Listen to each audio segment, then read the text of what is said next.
And that's how I communicate with animals. It's heart to heart energy. And you can do that with your animal friends if you're apart from them as well. You just think about them, feel the love, and just imagine you're sending it to it. Because they're the masters, they're light years ahead of us. They're just waiting for you to do it, and they definitely receive it. Welcome to the Embrace and Expand podcast, where we talk about everything from spirituality, self-development, relationships, mindfulness, wellness, and everything that will help you embrace all that you are so you can expand into the best version of yourself. Hello, everyone, and welcome back to another episode of the Embrace and Expand podcast. The woman joining us today's episode was recently introduced to me by a friend of the show, Steve Norris from the Better Place Project podcast. He suggested I have her on the show to share her wisdom of working with animals with all of you. So here we are. From a very early age, she knew that she was on the side of animals, going vegetarian at the age of 12. She went on to do work experience as a teenager at a busy hospital in Dublin, Ireland. That led her to complete an honors degree in analytical chemistry and biology, which took her through a 7-year career in the pharmaceutical industry. Those experiences allowed her to view the healing process from an allopathic and holistic approach. And over the years, she has traveled all over the world studying many different forms of healing modalities and fine-tuning her abilities to communicate with animals and glean what they are feeling and how to best assist them.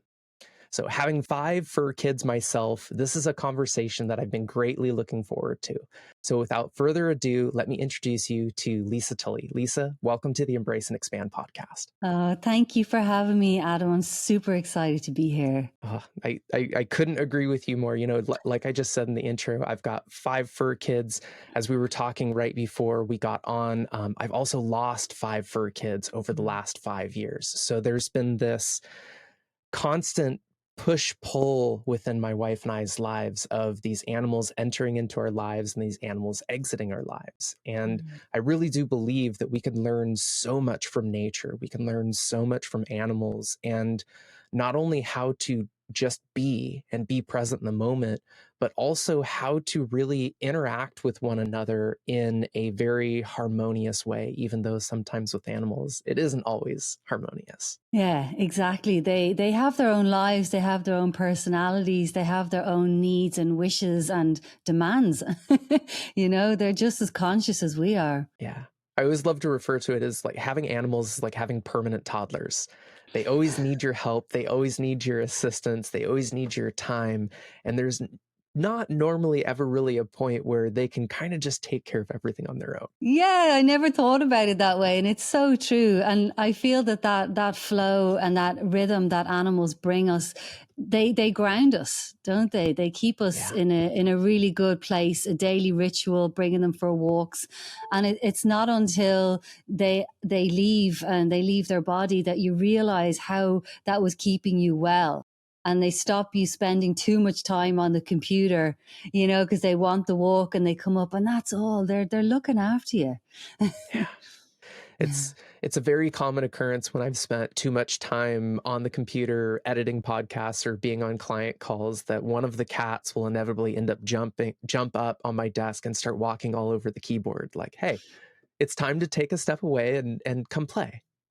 Oh, cats are masters at that, you know. And also my cat, what he used to do for me is if I be getting caught up in my work, not just on the computer, but just getting a bit hyper with it. And I'd be running around the house, I have to do this. And he would just literally run away from me. And I'd be like, okay, calm down. Even the cat doesn't want to be around you. Yeah. So for those of the listeners that aren't familiar with you and maybe are really curious as to what brought you into the line of work on working one-on-one with animals, would you take a little bit to tell us kind of a little bit about your backstory that I already touched on in the intro and maybe take us a little deeper? Sure, I'd love to. For me as a very young girl, people used to kind of dismiss it when I always said to them, I never want to get married. I never want to have kids. I want to be a vet. And they're like, oh, that story will change. It's like, no, it never did. Like I was always the kid that would bring home sick pigeons and sick seagulls and all these random animals. And yeah, I wanted to be a vet. And I went to school, and in Ireland, the points to be a vet is really, really high, the highest of all the courses. So what I did was, when I was about 16 to 18, I worked in a veterinary hospital in Dublin just to give myself some real insights into the work. But lo and behold, I was too much of a partier when I was doing my final exams from school. I didn't quite get straight A's, and so I didn't get veterinary medicine. But I did get into science, and I ended up studying a degree in biology and chemistry. So the dream to work with animals and heal animals almost went into a little bit of a lull, a little bit of a sleep time, because I got just focused on that. But when I finished my degree, I was always a traveler. And once I finished my degree, I'd always had a very long dream since I was a young girl to go to the jungles of South America and just immerse myself in that wild nature. So as soon as I finished my science degree, my professor, he said, "Oh, would you do a master's for me or a PhD?" I was just like, "No." So I handed him a bottle of whiskey and I said, "Thanks for all your help. I'm going to Bolivia. I'll do my master's there." So I went, and on a wing and a prayer, I rocked up at an animal sanctuary in Bolivia, in a jungle town. A jungle town, there's this road that passes right through the jungle there, the rainforest, and the sanctuary was there. And because I turned up and I said, "I've loads of time to work here," they said, "Okay, well, long-term volunteers, you get to work with cats. Short-term volunteers tend to work with monkeys and things like that." So I got the lifetime experience to work with a jungle cat called Millie for a year. And I would walk up into the jungle each day. I'd be the only one around her, and I'd take her for walks in the jungle for hours on end and just let her go. Like, she'd just be climbing the trees and running around. And when I think back now as an adult, I was a young adult then, I was in my 20s, but it was a very formative time for me, Adam, because to immerse myself in that wealth of nature and be on my own in the depths of the jungle with a jungle cat, an ocelot, and wild ocelots would come across our trails, monkeys would come across our trails, massive snakes, like the biggest snakes you've ever could imagine. And there's me coping with all of that with this cat on my own. So it just did something to me, and it awakened an ability with me to feel really comfortable with the animal nation. And it was the beginning of a spiritual awakening for me as well. So Millie just taught me to be courageous around animals also, because she was semi-wild. She was hand-reared because her mom was caught for her fur. So then when they found Millie, they confiscated her for the illegal trade. And yeah, so she had this, "I'm not afraid of humans," but at the same time, she could suddenly latch onto your head and be biting you quite. Like, I still have a scar right here across the bridge of my nose from when her nails just whoosh, so she just missed my eye. And you'd have to get away from her when she's like that, because she really wants to hurt you. So I had to just learn to read her. So now when I'm with animals and working with animals in a domestic situation, I don't have an ego about it, which I think some people who work with animals, I've noticed over the year, they do. They're like, "I'm going to tame this horse. I'm going to do," whereas I have a very laid back approach. I just kind of tune in and just let the animal come to me. If they're in an edgy situation, I just let them show up in whatever way they need to show up. And Millie taught me that, because I just had to read her. I was in in a unique situation. If I got into trouble, it was just me and her. And I'm going to be eternally grateful for her. I thought I was an animal person before I met her. And no, she taught me a lot. And after that, then I reluctantly came back to Europe after a year in South America. And I thought to myself, oh, good Lord, what am I going to do with my life now? I have to be a proper adult. And what do I have? I have a science degree. So I was steered into the direction of working in pharmaceuticals. And I had worked in research laboratories over the years, but I found that my energy was too bubbly. I would just cause trouble in labs. I wasn't being well contained. So I went on the sales side and I started to sell pharmaceuticals, which suited my personality. And I ended up in London, where I was working with a pharmaceutical company over there. And I was working in the major London hospitals, and I was selling in a very expensive drug to professors and consultants through clinical trial data. And this in itself was a spiritual awakening for me, because London is the type of city where if you want to learn anything, there's a teacher teaching it. So there's incredible spiritual teachers there that you can access. And so whilst I was there, I really started to develop a serious meditation practice. And the working with the consultants and the professors, like, you know, basically having debates with them over clinical data, which is part of my job, I lost absolutely all fear of white coats. And I didn't realize that the universe had a plan for me when I was doing this, because when I deepened my spiritual practice there, meditated more and more, I eventually got managed out of the pharmaceutical industry because they didn't want me there anymore, because I got too mouthy. And I was like, I don't really agree with this. So they kind of nudged me out. And then I was like, okay, well, now what am I going to do? Well, I'm really into meditation. So I went to India. I only had about £500 left, and I was living off credit cards, paying my mortgage. Thank God for Airbnb. And I just said, okay, I'm going to just spend the last bit of my money and I'm going to go to India, because I just had this vision one day when I came out of a hypnosis session with my teacher. And I just saw an image of Mount Kailash, which is that sacred mountain in Tibet. It was on the wall. And I just looked at it and I just heard very strongly, you have to go to India and you have to learn from the Dalai Lama. And I was just like, oh no, because the last time I'd been to India, I was about 21. And I was just like, oh, it's hectic over there. How am I going to do this?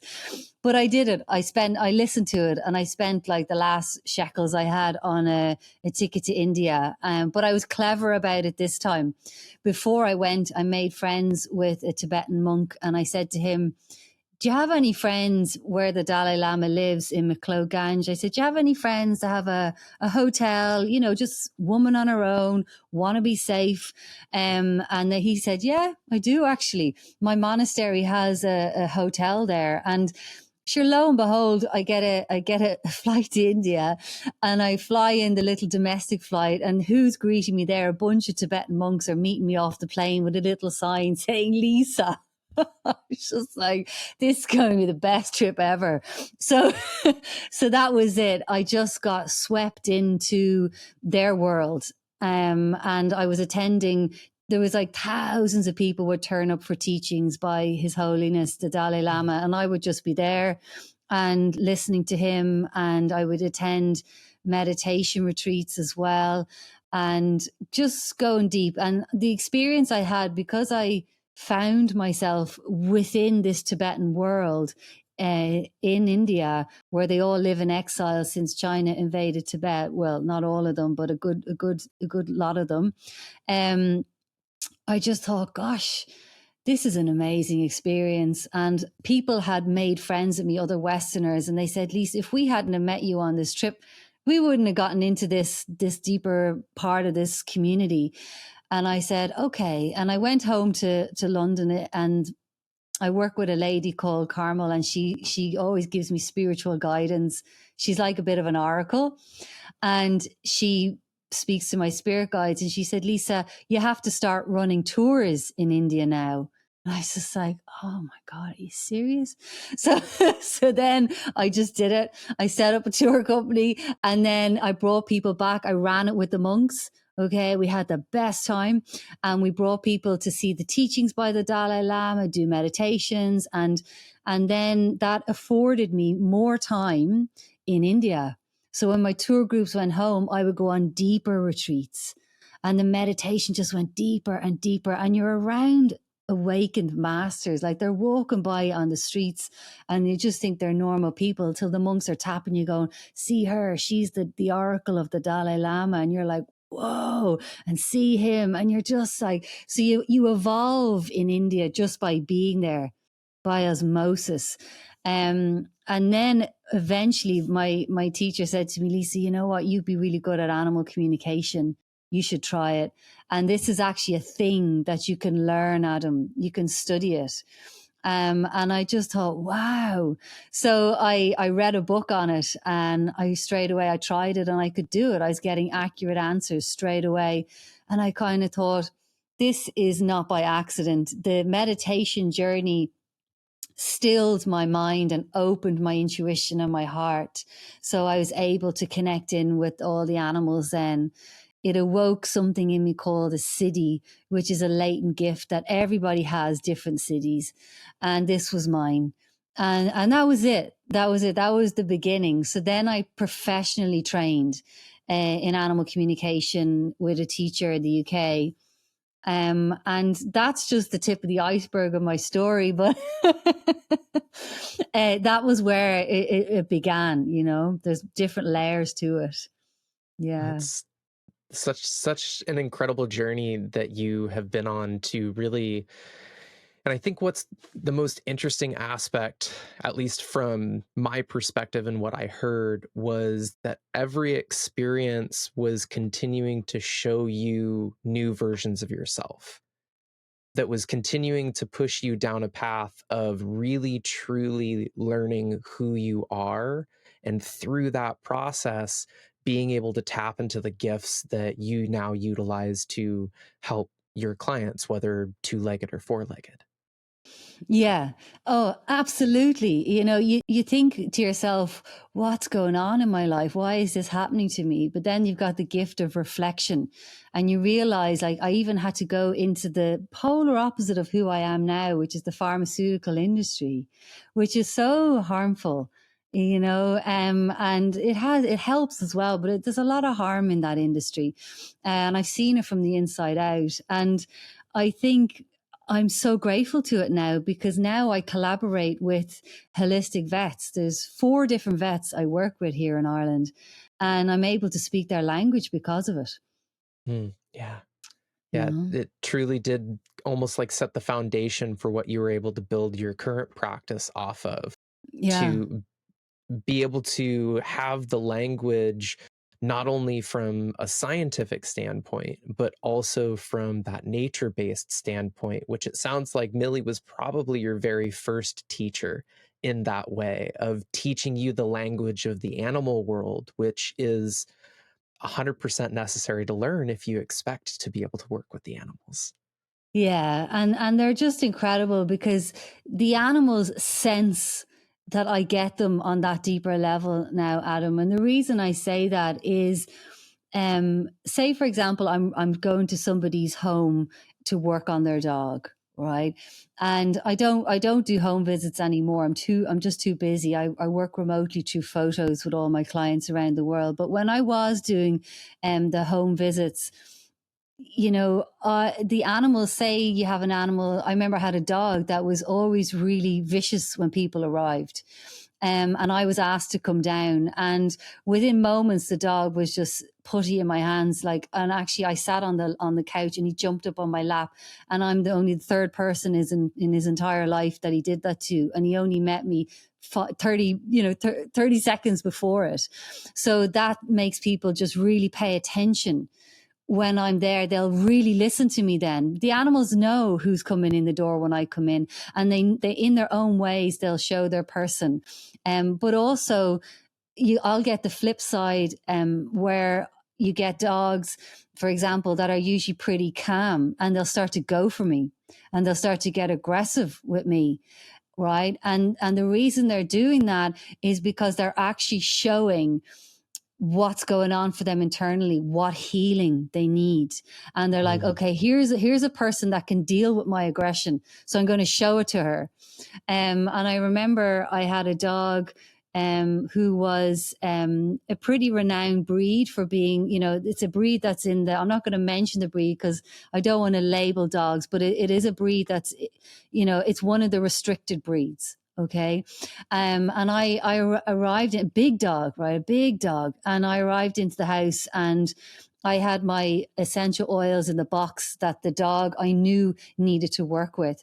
But just by bringing the oils into the room, the dog felt the resonance and the vibration of the oils, which they all do. And one of those oils was angelica root. And angelica root, I use diluted down essential oils amongst many other things in my practice. But angelica root is a sacred oil. It's like a unicorn oil in my practice.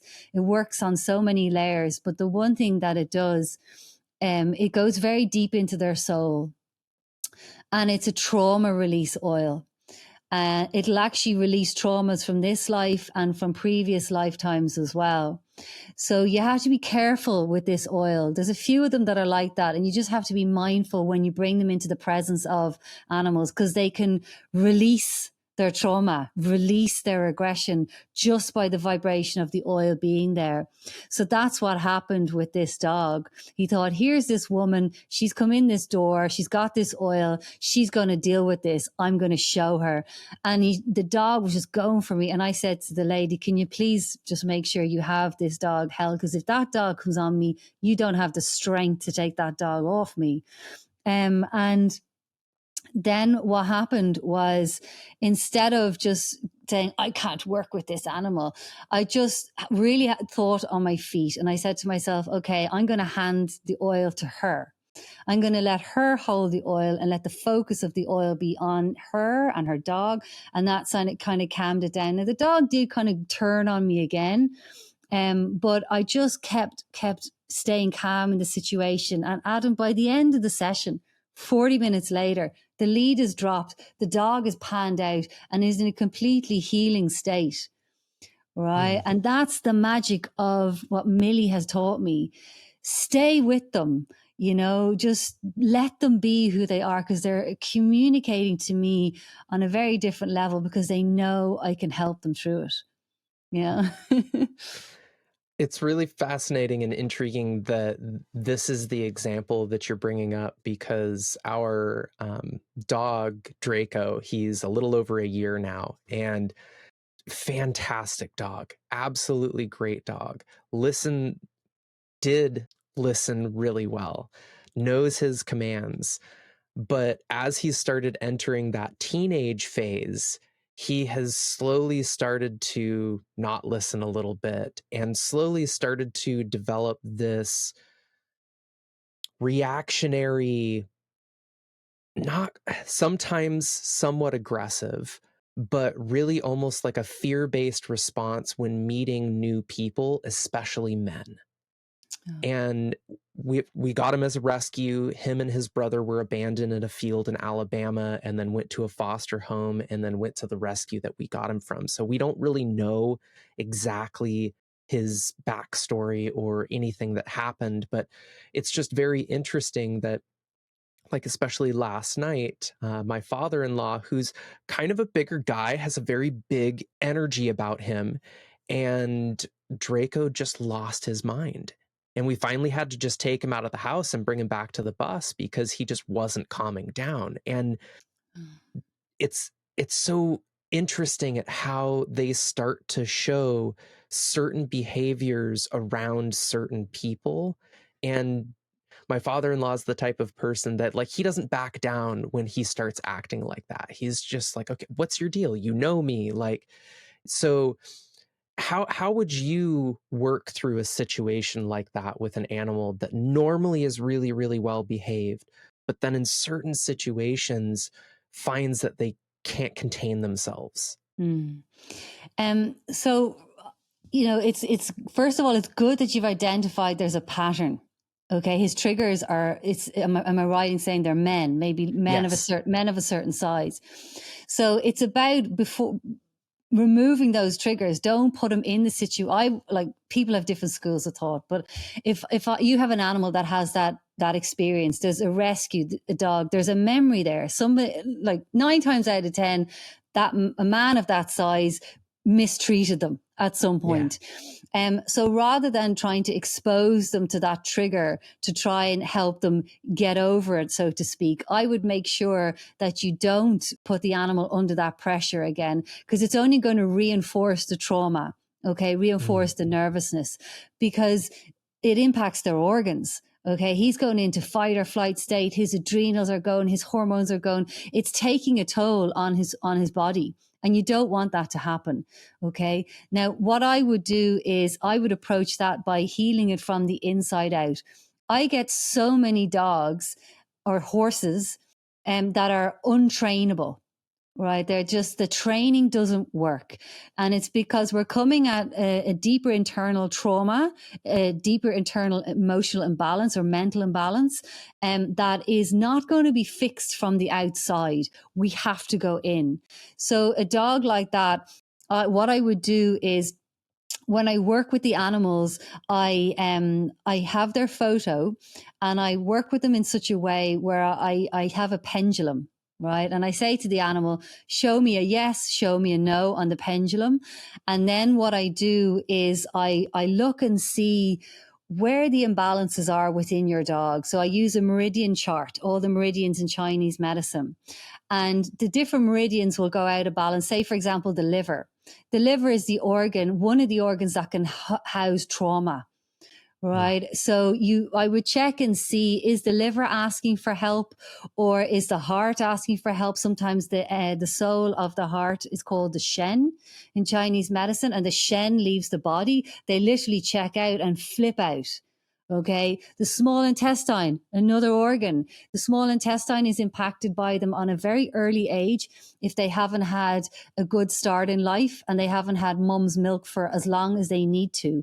And when the small intestine is out of balance, they can lose the plot.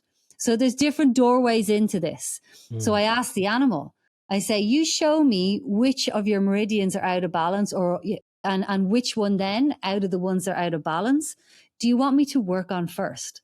What's the doorway in? What's the healing doorway in you want me to take? What are you opening up to me? So say, for example, he chooses the liver. And then what I do is I say to the animal, okay, so these are all the oils that are going to that can support your liver. Which ones do you want to work with? And they just go bang, bang, bang. And they might choose 3 oils. Now, the power of this, Adam, I have to explain it. What I'm tapping into now at this point is a science called zoopharmacognosy. And that means animals that know how to self-medicate. So they do it all the time. It's why your dog eats grass when they have a sick tummy. It's why sometimes animals start to eat crazy things. They'll eat a blanket, or a cat will eat cat litter, or they eat all this weird stuff, because even then they're trying to self-medicate because their stomach has a lot of fire in it. So animals are very purposeful in what they consume, right? Whether it's showing us that they're out of balance or bringing themselves into balance. And zoopharmacognosy was discovered really by watching wild animals. Okay, if you notice wild animals, like there's certain even insects, there's certain leaves that certain plants that the monarch butterfly will lay their eggs on to protect their eggs. If there's a certain parasite around, they'll only lay their eggs on that particular plant. So they all do it, right? And this is how the ancient tribes, or the current tribes, discovered a lot of the medicines in the rainforest, is by watching what the monkeys eat when they have a sick tummy or they have parasites, or what the gorillas eat when they have a wound in their body. And then the native people followed that, right? So this is nothing new, but we can bring it to the domesticated animals. And if most zoopharmacognosy practitioners will rock up with all their oils and all their herbs and spend ages offering them to them. But in this refined process where you go through the meridian system and you create a short list of oil through the pendulum, if I send your dog 100 oils, they're probably only going to be 3 or 4 they want to interact with because they know they're the ones they need. So you cut to the chase and you send them the short list, you identify it, and they always interact with it. They always select that oil. And then what happens is, or herb or flower essences or whatever. And then what happens is you're then releasing a lot of the stress that the animal is under because they have this in them. They know it's in them and they want to clear it. And when they start to self-medicate and self-select these oils or botanicals, they'll only use the amount they need and they'll only use the ones they need and they'll only use them as often as they need them. That's how clever they are. And it starts to rebalance them. Okay, it starts to release the trauma, rebalance the organs, rebalance the meridians, rebalance the mind. And slowly, slowly, slowly, they get better and they get stronger and you're healing it from the root cause. And when you're getting that for a dog like yours, who's in his teenage years, you're actually affecting their entire life. You're putting them on a whole new path and you're bringing in longevity. And who doesn't want longevity with their fluffs? Yeah. You know, we'd sell our left kidney to keep them with us longer, you know. And something actually happened to me this morning where, just to reiterate that point, there's a few horses that live here and sometimes they get out. You know, there was a bit of a storm here last night and the gate was banging and about 6 o'clock in the morning, I just heard clunk, clunk, clunk, clunk, right. I was like, oh God, they're out. So I got up and I was just like, who's out? Who is it? And I noticed it was 2 particular horses that can be a little bit standoffish, you know, and I'm not their full-time carer. They know me, but I was just like, So they found themselves a little spot and they were conveniently, by the time I got to them, in a place where I could just close a gate and they could stay there until their person came. But I just thought, I'm not going to try and harness them now. They've been out, they're a little bit wired. There's no need for this. So I just closed the gate, gave them their space, and I stood there with an essential oil. And straight away, over across the other side, I could see them yawning. And I just thought, well, I'm just going to wait. And it only took about 5 minutes. And then by choice, they came to me. Okay. And the oil is relaxing them down, calming down the situation. And then I just left them to it. I knew that they'd be fine. They were okay. But that's the way we can work with these animals that are out of sync for whatever reason. It's like opening up the opportunity for them to come and accept the healing rather than trying to train a trauma out of them or train a problem out of them. So everything I do is animal choice. That's fascinating.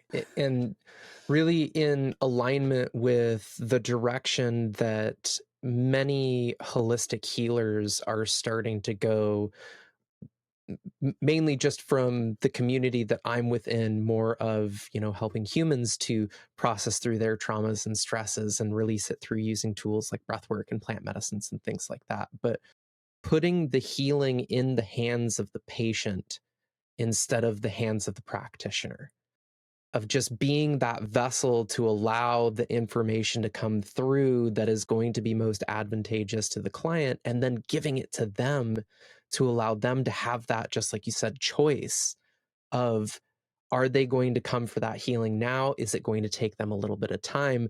But giving them the opportunity to have that time, to have that open space. It's truly remarkable what you have stepped onto in this path. Yeah, like I love it. I'm blown away. Like it never gets old. You know, you're just like, oh my God, look at them interacting with the oil. And you're just like years later, still mesmerized by what they can do. I just got an email today, Adam, just going back to your doggo, where one of the vets that I work with, one of his clients, he referred him on to me because the dog would go for him in his clinical practice. And he said, oh, I think you need to work with Lisa. And the dog has only had one set of oils. And the dog had to go back to the vet yesterday for something that was going on, a new thing that came up. And the dog was fine. Like, he used to have to sit outside the practice. He was in the waiting room. There was other dogs beside him. He was fine. He went into the vets. They had the muzzle on him just to be safe when they were doing the actual palpation and checking him. Dog was fine. Like, it's just, they want to heal, and they heal so much quicker than we do. So do you think that has to do with that they already communicate on a energetic level? They're not intellectually in their process. And at least through my work, through coaching clients and things, I've started to notice that many times we tend to block ourselves through intellect, through being too stuck in the mind and how we think the healing process should go or what we should be going through. And that inevitably ends up limiting how far we can actually get in the healing, because we're not being opened to what it is that actually needs to process through before maybe we're actually able to work through the thing that we want to work through. Yeah, we're complicated, Adam. Humans are complicated. Our mind really gets in the way. And with animals, they're not worrying about paying the mortgage. Okay. They're in the moment. And if they're responding like your doggo, that's a past. They're afraid of something in the past repeating itself. That's their loop. But they don't have the complications that we do. And in actual fact, what the animals have taught me now as the next level, where they are not only self-selecting healing botanicals for themselves, I've now developed a method with them where they'll self-select botanicals for their person. So we have this concept in animal healing. It's called human to animal mirroring. And it's where the animal mirrors the human's stuff back to them in the hope that the person recognizes them and heals them. And that can be emotional mirroring, physical mirroring, spiritual mirroring, mental mirroring. And let me give you an example of that. So say, for example, you have a dog that has a tumor, and tumors are, in Chinese medicine, a form of stagnation in the body. The blood has stagnated, the qi has stagnated, the fluids have stagnated, the emotions have stagnated. There's usually a lot of grief going on when there's a tumor there. There's some kind of frozen grief. And the animals will develop these tumors. And my experience of it is the ones that heal, and also the ones that heal the quickest, are when I say to the person, okay, so tumors tend to be nursing old hurts and griefs, something that hasn't been let go. Do you have that in you? I know your dog has the tumor, but do you have that as well? And the guardians, people will respond in whatever way. They're coming to me to heal their dog. They don't expect me to turn around and say, well, we can heal you too. But most people are open to it in varying degrees. But the clients that are really open to it, and they're just like, oh my God, the dog is calling me out. I have to look at this. And I'm just like, brilliant. So what I'll do then is I'll say to the dog, okay, you've selected your botanicals. Do you want to select some for your person? The dog's like, yeah, of course I do. So then what happens is when they select the botanicals, I say, okay, this is the story that these botanicals tell. Right? This is what they work on. Is that you? And they'd be just like, oh my God, that's totally me. And then I say, okay, I'm going to send you some meditations. You're going to work with the botanicals. You have to heal this, because then it takes the responsibility of mirroring off your dog, your horse, your cat, your Furby, whatever. And then that frees them up to let this go and to heal. And the people that genuinely do that wholeheartedly and really listen to me, they create medical miracles. There's no doubt about it. I've had animals heal that the vets are like, how did you heal that? That case. And I'm like, as I healed the person. Or not necessarily heal the person. The person is on a healing journey and dealing with it in their own way with, their practitioners, their teachers, whatever, but it's resolved their stagnation. So the animal is just like, But then the interesting thing is, if that person at any point starts to tread water again and just kind of backtrack a little bit, the animal, the symptoms will come back, and the animal won't let them away with it. And this is why sometimes, I had a person on the phone to me last week asking about her dog who has bladder stones and kidney issues quite early on. And she said to me, Lisa, my last dog died of kidney failure. And this new dog is only 4. Why do I have the same dog with the same kidney problems? And she just couldn't believe it. And I just said, that's the dog mirroring to you. I said, the kidneys are the organ that hold a lot of fear. Do you have a lot of fear? And she goes, yes, I do. I said, well, we have to clear your fear, or even your next dog after this is going to have kidney problems. They'll just do that. So again, interesting that this is the course that the conversation is happening, because 2 of our previous dogs were both dog aggressive. They did okay with each other for the most part, but we learned to read their body languages and know when they needed to be separated. And one, she lived till be 15 and a half and had a beautiful life. And our other dog, Wyatt, we unfortunately had to put down right around 7 because he became incredibly aggressive in the most random moments. And it ended up trying to attack our other dog and my wife when I was out of town one time. And I had already been bitten breaking up a dog fight at one point in time. And so it was kind of one of those, like, our vet was telling us that there's not really any other options. 2 dog trainers we went to told us that there weren't really any other options. And I know that's something that still makes me very emotional, because he was my dog and it felt like I failed him.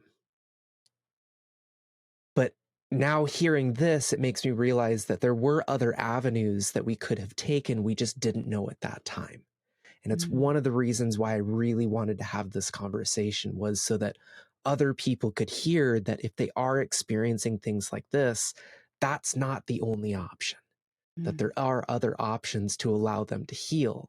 But I know myself and my wife still hold on to a lot from having those situations. And I wonder if part of what Draco is exhibiting is showing the areas in which we are still holding on to some of that energy, some of those hurts, some of those old fears of, oh God, what if we're going to deal with this again?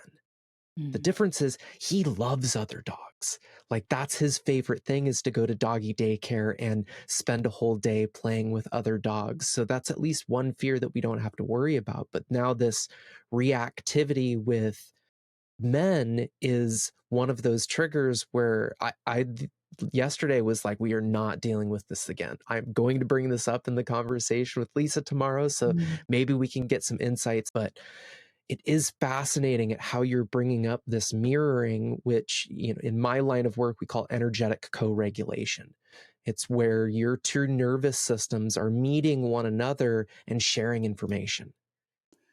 Okay. And I've heard of, people joke of dogs look like their owners, but this is taking this one step further, in that the dog is really tapping into what it is we need to work with, and then showing us, this is what's going on, but I'm going to show you by taking on that pain, by taking on that suffering.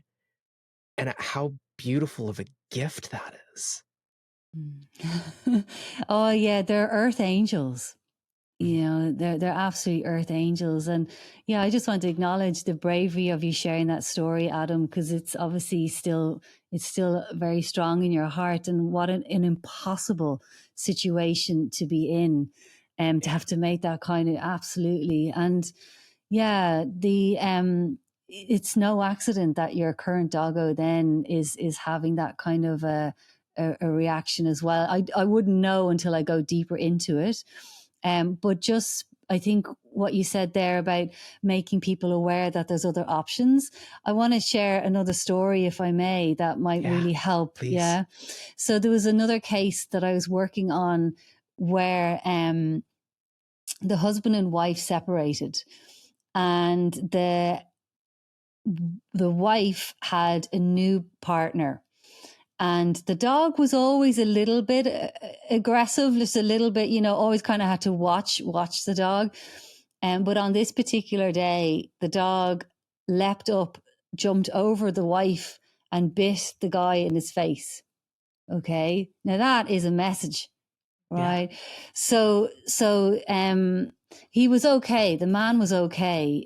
He did get treated and stuff, but it was okay. So when I got to actually work with this dog, you got to look at, there's different layers. So I look at the emotional and I look at the physical.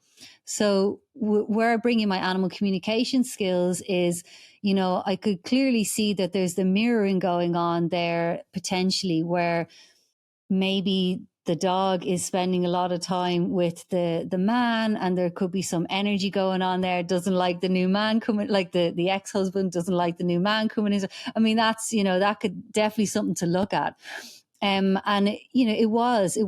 So I started to treat them with flower essences and gently ease into this case, because it's a delicate one. But then what I did was they eventually let me go further into the case, and I said to them, would you get some blood tests done at the vets? Because I want to look at them with my Chinese medicine lens on, and I want to actually see what else is going on for the dog physically. And I could see that the dog actually was hypoglycemic. So the dog was actually having sugar drops. Okay. And getting hangry. Right. And right. So you come at this from both perspectives. Like, and this dog it wasn't a spring chicken. So it was getting on in life, and the organs are just getting a little bit tired, and the blood sugars were dropping. So I say to them, on a practical standpoint, feed the dog 4 meals a day. The liver was quite tired as well. You could see the liver was just taxed. So we needed to really build that up slowly through food and nutrition and things like that, and get the dog feeling stable in their body, as well as treating the human mirroring element. So it's not always just one thing. Part of my work is quite woo-woo, and then part of my work is quite scientific. And so you have to incorporate all that as well to make sure that the animal is being supported in every possible way. You look at all the avenues. So there could have been something physically going on for your dog, to be like that. When it just comes out of the blue like that, I kind of go, oh, get some bloods done. I want to see what's going on. Okay, with the organs. And, sometimes they develop tumors on their brain as well. And, things that can impact them, I shouldn't be surprised by the things you continue to touch on, but the tumor is something that ever since we put Wyatt down, my wife has been like, I wonder if he maybe had like a tumor on his brain or something that was just pushing in just the right spot, because it was like he was the best dog 99% of the time. And then when he would flip that switch, that 1%, it was like he was a completely different dog, and you couldn't even get to him. He wasn't there. Yeah. And that's what was I think, the hardest thing to accept, was that it was just like completely outside of our control in the time of just the tools that we had at our disposal. And of course, it's hard when you go the trainer route and they're trying to train this out of them, when it's not something to be trained out. It's something that needs attention, that needs focus, that needs healing in order to help that process through. And hindsight's always 2020. Now, knowing more than I did back then, I would have probably made very different decisions. But it is interesting that you do touch on that physicality aspect, that we have to look at everything. We can't just say, well, your dog physically is fine, so there shouldn't be anything wrong with him. Here, go see a trainer. Instead, what else is going on? Let's look more at a bigger picture. Look at that holistic approach to see what is it that's actually coming into play that's making them present the symptoms the way that they're being presented? Yeah. And I also think this dog, for you is an incredible teacher. To have for you to have had to go through that, and then come out the other side, and then you have all this information coming into your life now. I think every animal guardian has some kind of a regret at some point in how they were caring for their animals. It's just part of it. We always evolve, and then we just think, oh God, if only I knew that 10 years ago. If only, and myself included, you go at their pace. The pace of evolution, as the animals that just come in as these earth angels and teach you these lessons. But no, now he's in bliss. He's probably reborn, but it's still really, really hard. And there's something else I want to mention in this conversation around these kind of dogs who have these responses, is something really kicked off in the animal nation around the time of all the lockdowns. And now I don't want to go back and revisit this time in our history, but there is something in that for us, in the sense that we had 2 years of lockdowns here in Ireland. We had some of the longest lockdowns in the world. And I got inundated when it all started kicking off because of all the human to animal mirroring. And I would work on, say, women who are walking a dog alone, and the dog would be reactive on the lead towards men. On average, before the lockdowns, I would work on maybe one of those types of cases once a month, once every 2 weeks, something like that. They would just peter in. Lockdown came, I was doing 3 a week. Wow. Okay, 3 a week. Because if you think about it, people were very on edge. Okay, don't come into my space. Are you going to harm me? Stay away. And it just went down the lead. And the dog's like, row, row, row. And I was just like, oh my God. And it was actually during that time that I really escalated and developed and harnessed my work about healing the humans to the animals, selecting the botanicals. That was the gift of the lockdowns for me in my work. I just homed it in. I refined it.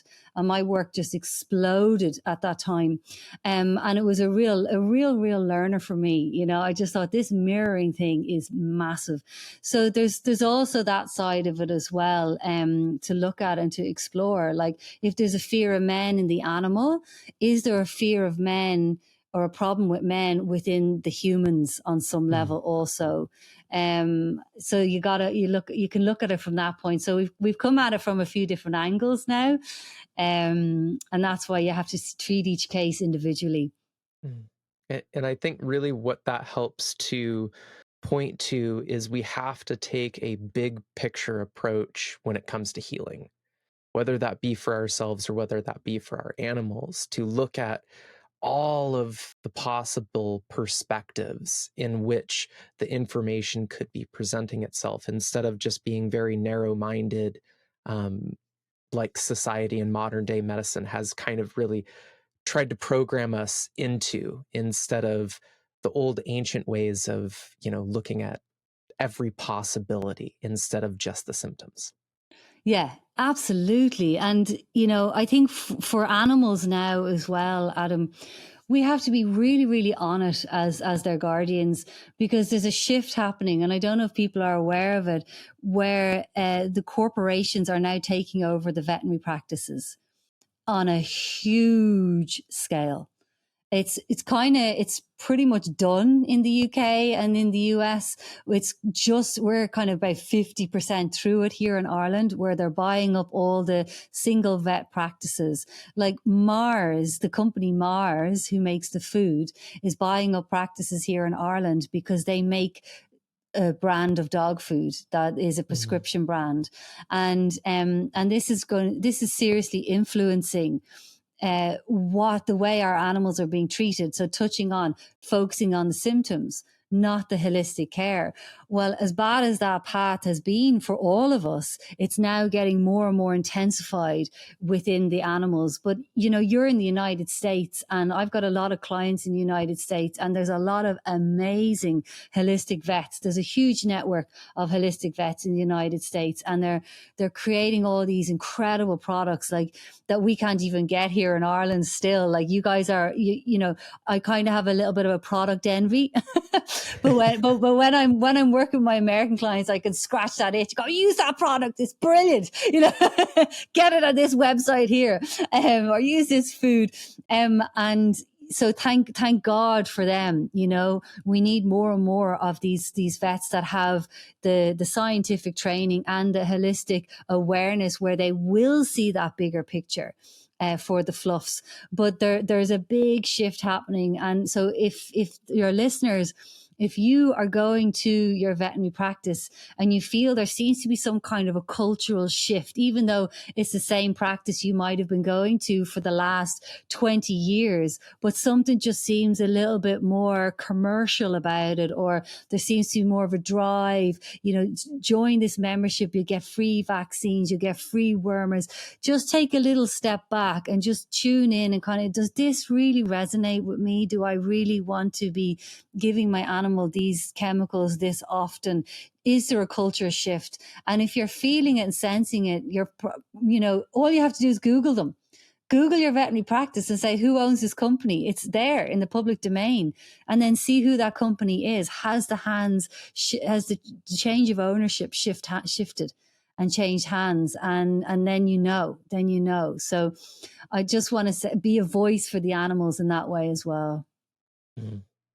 We feel very fortunate that the vet that he has been our vet for well over 10 years. My wife started seeing him when she first got her dog over 16 years ago, and still owns his practice, still is very much one of those, like, let's start with the simple stuff. Let's look at diet first. Let's try, if it's a stomach issue, let's try probiotics first and see if that makes a change, instead of immediately jumping into, well, let's do all of this testing. Let's poke them multiple times. Let's, change so many things, which is, again, kind of, it sounds like the veterinary world is starting to go down the same realm that all of the other medical practices have, where they're becoming, like you said, corporations are owning them. It's more of a focus on what food lines or what drugs do we push to get that certain kickback that's going to keep us making more and more profit, versus really just focusing on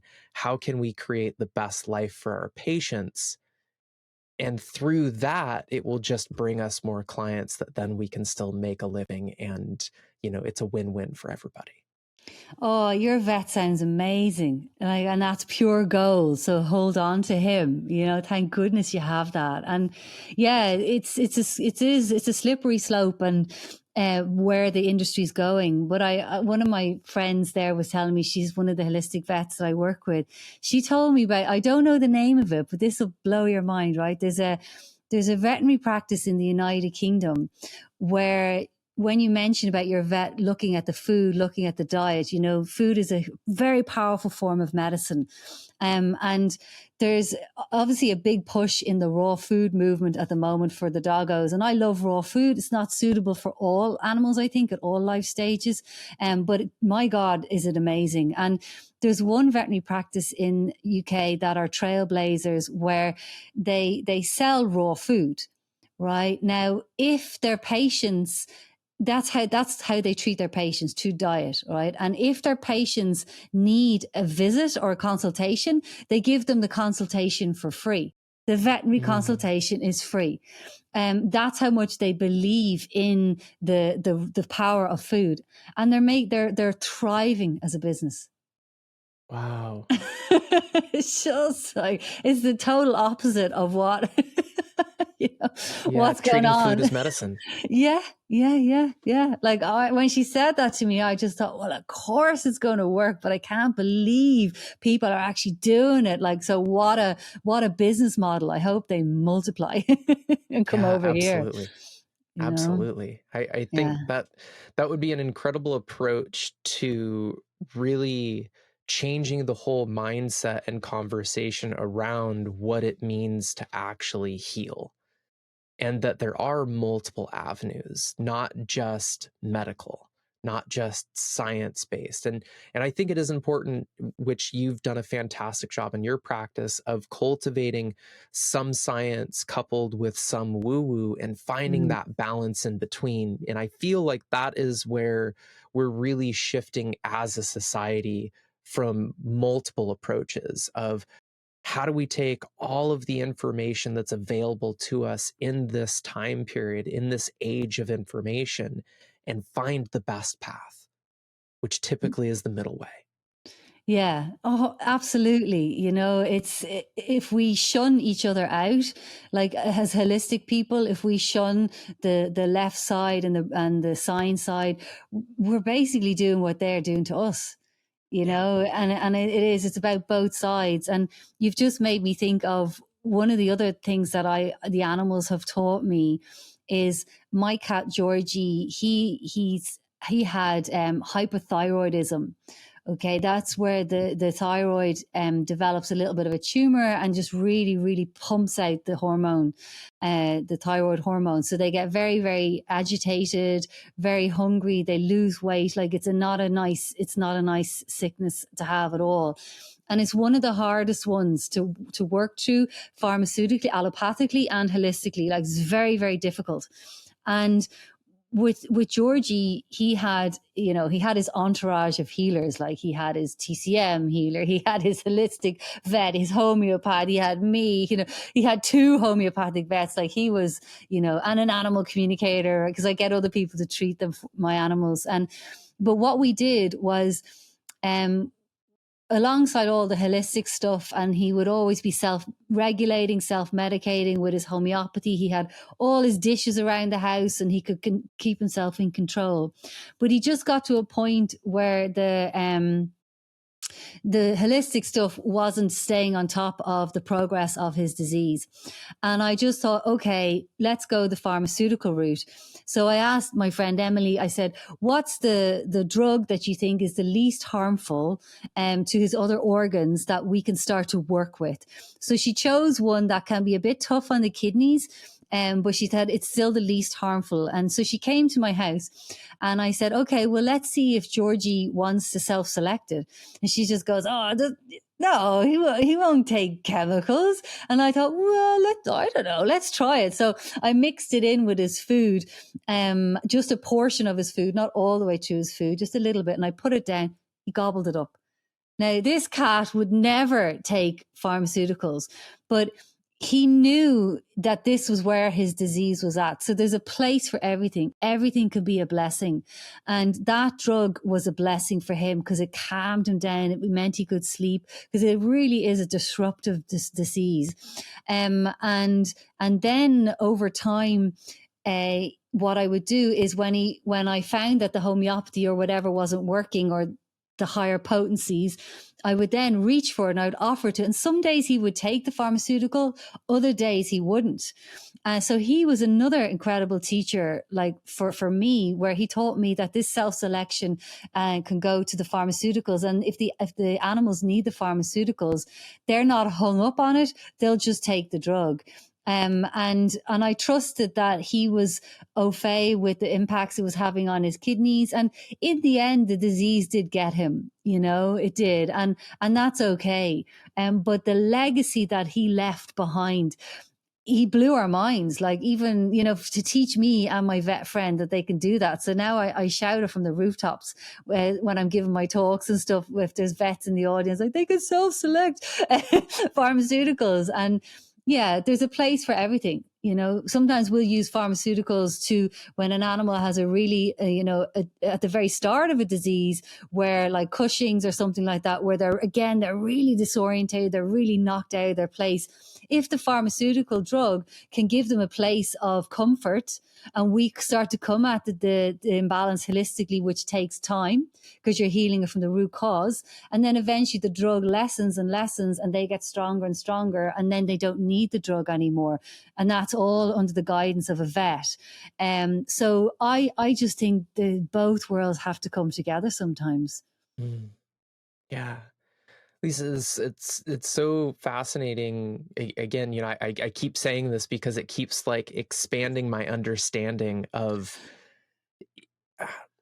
I feel like I do have a great understanding of energy and how we can take these different approaches, but to hear it from the animal side, it is just opening me up so much more, because I have the question of like, okay, but how do they know?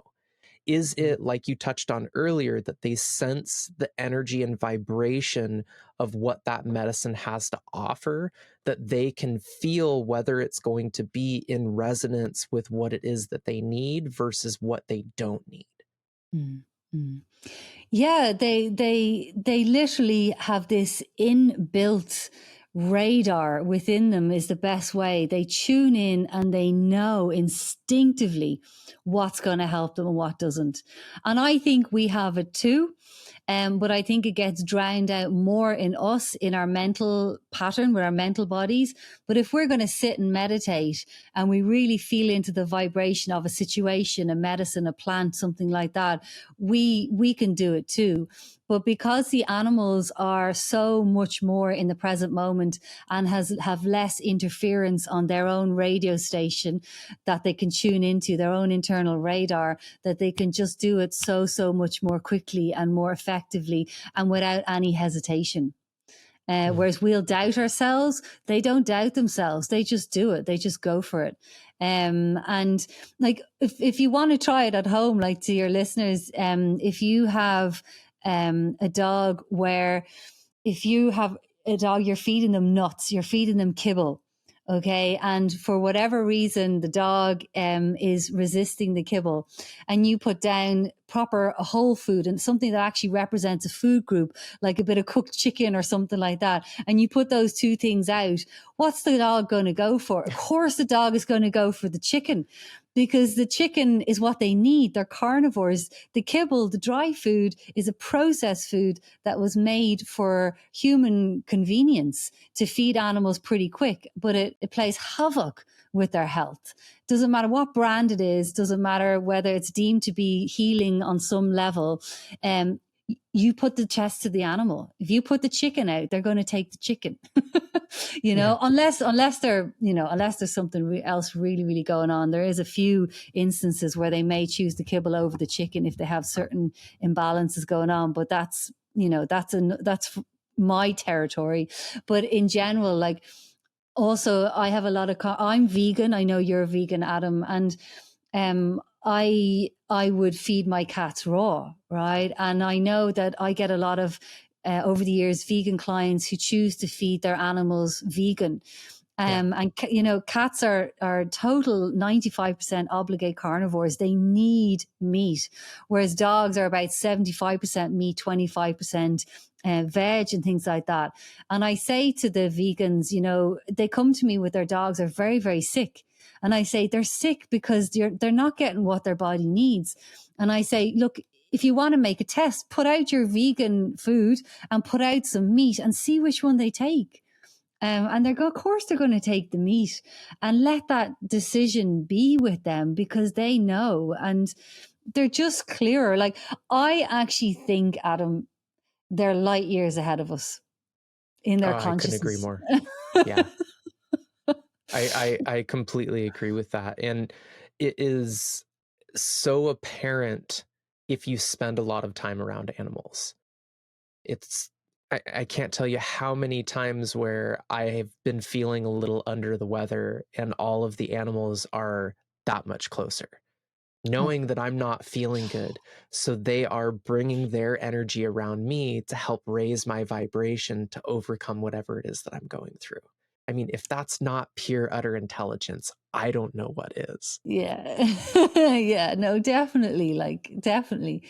They're just masters. Yeah. Well, this has been a very fascinating and informative conversation, Lisa. I really appreciate your approach in how you really try to help animals and their owners heal from a holistic standpoint. So, as we transition towards the end, I would love to ask you the embrace and expand signature question. Lisa, what did you have to embrace in your life in order to expand into the person you are today? Wow. I think I had to embrace my own darkness, my own stuff. And I had to get really, really truthful with myself. About in my mid-20s, I had to really own what relationships in my life weren't, despite what society thinks. There were certain relationship dynamics that weren't working for me, and I had to make the very brave choice to choose me. And that moment and the grief that caused me, the relationships that I had to let go and the grief I had to go through, and the misunderstanding of the people around me when they would kind of second guess, how can you do that? How can, this is the way, this is the order of society. These people are supposed to be in your life. But if I hadn't have done that, Adam, I would never have expanded out into this ability. That was my truth. And I put the work in and I went through the trenches of it. And the clarity that it's given me now is that it helps me in my work with the animals as well. Because when their humans are stagnated in their own relationships, and I'm thinking, I know where you need to get to. You need to get to your truth, and then everything will be much better. Yeah. Really takes having to go through it to know how to get through it. Yeah, exactly. Yeah. It's such a fantastic. I say this almost every single podcast, that just how much I love this question, because the answer that comes up is so unique to each and every person, yet is so relevant to every single person. Of all of the various different things that we need to accept, that we need to embrace in order to be able to expand into the life that we're meant to live instead of the life we think we should live. Yeah, that's it. And the more, your people come into your life as acupressure points, they push your points, and you just got to see what those lessons are and let the truth guide it. Exactly. So, Lisa, what is one last piece of advice that you could leave with the listeners who maybe want to develop a better relationship with their animals? How can they begin to communicate with them on a deeper level to know exactly what it is that they need? Well, I would say it's good for people to understand that when you speak to an animal the way you speak to a person, they understand every word you say. So if you're going on holidays, you give your animal a countdown. In a week, I'm going away. In 5 days, I'm going away. The day you're leaving for your holidays, I'll be back in 2 weeks. Okay. So that's very simple stuff. But also on a deeper level is what I would encourage people to do is when you're with your animals, it takes 5 seconds, just once a day, just feel the love you have in your heart for them. And then just imagine you're sending it to their heart. That's all it is. And their heart receives it. And what that does is it starts to open up a conscious heart connection and entrainment with your animal family. And that's how I communicate with animals. It's heart to heart energy. And you can do that with your animal friends if you're apart from them as well. You just think about them, feel the love, and just imagine you're sending it to it. Because they're the masters. They're light years ahead of us. They're just waiting for you to do it. And they definitely receive it. Oh. Took that straight to my heart. It almost brought me a little bit to tears there. That is definitely a practice that I will start utilizing each and every day.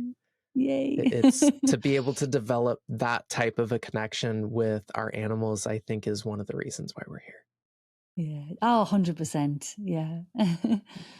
Thank you. Well, again, Lisa, thank you so much. For those listeners that really resonated with what you had to say today and would like to get into contact with you, what is the best avenues to get into contact? My website is animalhealing.ie. It's very easy to remember. Or I'm on Instagram as well, which is Animal Healing Lisa Tully.